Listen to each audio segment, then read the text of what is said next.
السلام عليكم ورحمة الله تعالى وبركاته، أصدقائي الأعزاء متابعينا في كل مكان، متابعين قناة أرابيك سكتش أب. النهاردة في أرابيك سكتش أب في الحلقة الثامنة معانا، وهنتكلم عن أدوات الرسم معايا، وهي أداة السيركل، أداة الدايرة معايا. طبعا زي ما كل مرة بنقول وبنزيد اللي احنا ممكن نجيب السيركل من هنا أو من قائمة درو من فوق. هنا هنلاقي السيركل، او اننا بالظبط من الكيبورد وهندوس حرف السي هيظهر لي اول حاجه عندي السيركل. اوكي. فانا في العموم كده نتكلم على الدايره هنا بشكل اساس. لو انا دوست دايره كده هيجي لي اول اختيار معايا. لو انا بصيت تحت كده في عندي بالظبط 6 اختيارات متقسمين على بالظبط 3 بالنسبه للاعمده، مثلا مجموعه 1 مجموعه 2 مجموعه 3. المجموعة الأولى بتقول لي أنا بقدر أعمل الدايرة عن طريق الراديوس والدايمتر. بمعنى إيه؟ إحنا لما كنا بنيجي نرسم الدايرة زمان كان بيقول لك دايرة نص قطرها 15 سنتي مثلا وليكن، أو مثلا في قلب دخلت مثلا هندسة بقى والكلام ده كله واضطريت بقى بتكتب بالإنجليزي قال لك الآر مثلا 10 سنتي.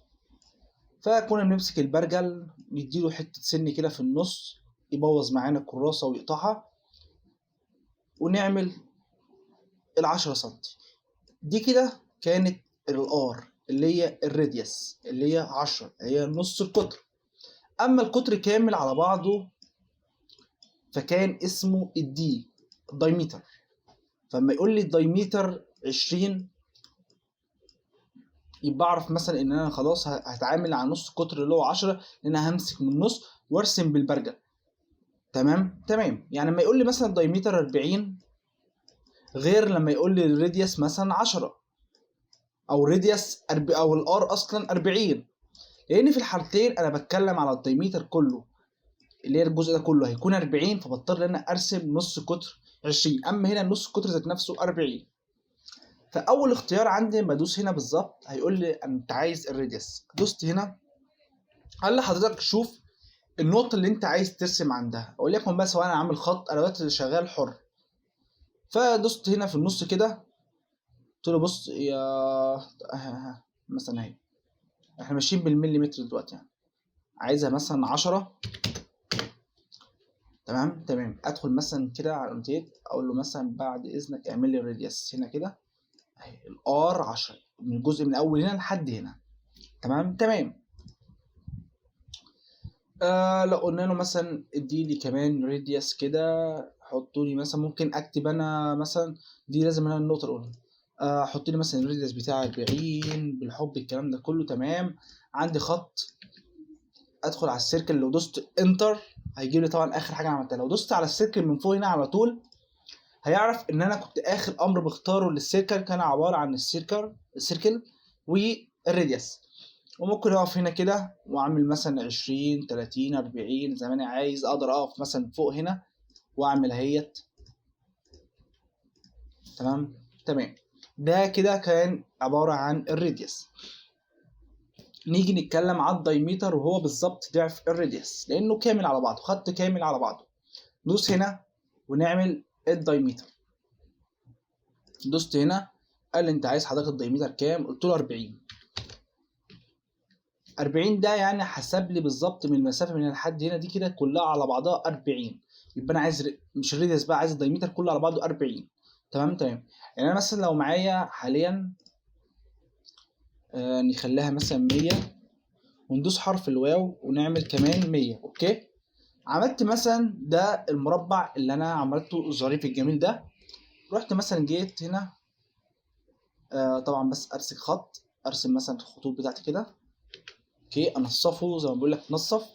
امسك الدايره جيت عملت الدايره لحد هنا كده بقت النص القطر بتاعها 20 بالظبط. حتى لو جبت مثلا هنا وقلت له بعد اذنك اعمل لي من اول هنا لحد هنا كده هيقول لي ده عباره عن 50. ازاي انا حسبتها ازاي؟ معلش ولا هي قد ايه اصلا؟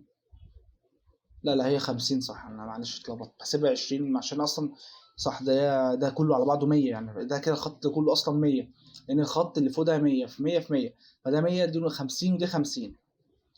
تمام، دي كده الدايره بتاعتي. طب لو انا مثلا قلت له اعمل لي على طول الدايمتر، امسكوا لي من هنا ومن هنا كده، لو وقفت لحد هنا تمام، فانا كده عامل ربع ونص بالظبط. فاقول له مثلا معلش اعمل لي بقى الدايمتر كله على بعضه على قد دي كلها ب 100، فهو عمل لي الدايمتر ده كله ب 100. تمام، دي كانت اول حاجه او اول مجموعه في السيركل معايا. نيجي لتاني مجموعه معايا، وهي مجموعه عباره عن النقطتين والثلاث نقط. يعني ايه النقطتين والثلاث نقط؟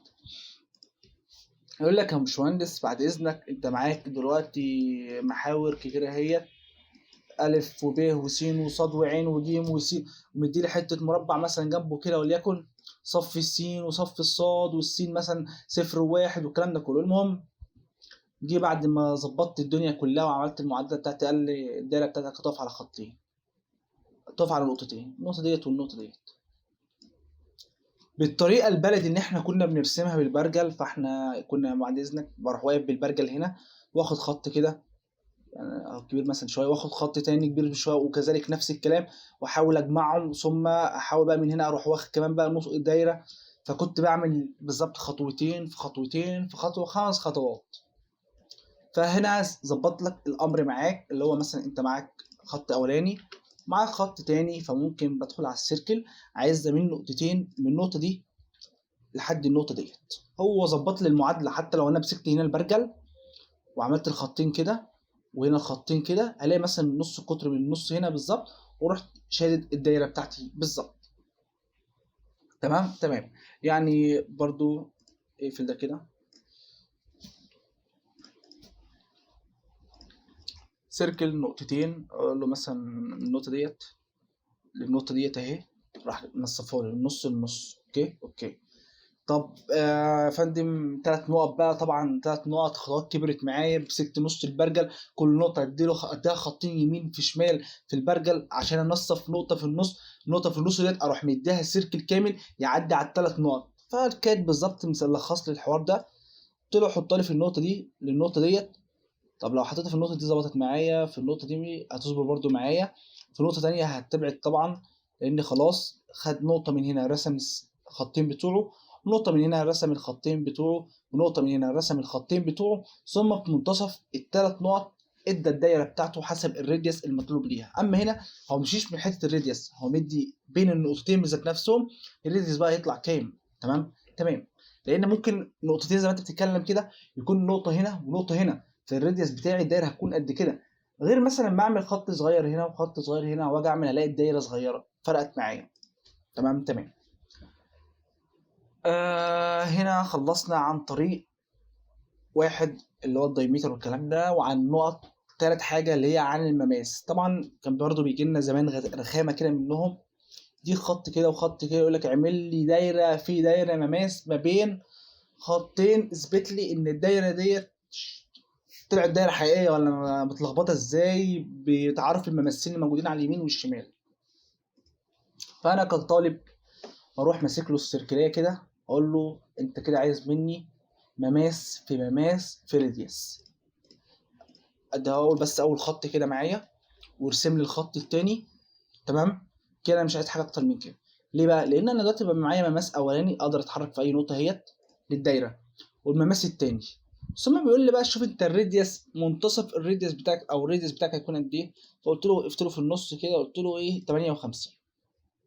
بقى خد لي اول نقطه من هنا مع النقطه الاولى من هنا مع الراديوس، ظبطوا لي 58 بالظبط. تمام بالظبط. اقف لي ناحيه واحده تانية هنا مع واحده تانية هنا مع، اقول له مثلا هنا اهو ماشيه لحد كده، النقطه الاولى مع النقطه الثانيه مع الراديوس، نص الراديوس بقى قد ايه، لان طبعا بتاخد من النقطه دي والنقطه دي بيشد خط، وهو بالمعادله بتاعته بيعمل نص راديوس.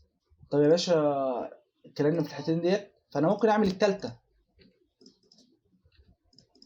بقت ايه الثالثه؟ اللي انا بعمل راديوس واحد وراديوس مش راديوس واحد معلش، بعمل مماس واحد ومماس اتنين ثم مماس تلاته. فبعمل مماس واحد هنا، ثم مماس اتنين هنا، ثم مماس تلاته هنا. فمشيلي بالظبط هنا ب3 نقط ده خط زي كأن انا عامل بالظبط مثلث. تمام. بمعنى اصح كده، فبالظبط كده انا عملت دلوقتي راديوس ما بين، عملت قصدي دايره ما بين 3 ممسات ليا، مماس 1 ومماس 2 ومماس 3. اديت مثلا دي كده، طبعا لو دوست هنا هيجي لي على اخر حاجه مماس في مماس، وعمل لي على ال3 مماسات بتوعي بالظبط. وكده يكون خلصت حلقه النهارده في دوره الاوتوكاد. والسلام عليكم ورحمه الله تعالى وبركاته، وصلى الله وسلم وبارك على سيدنا محمد.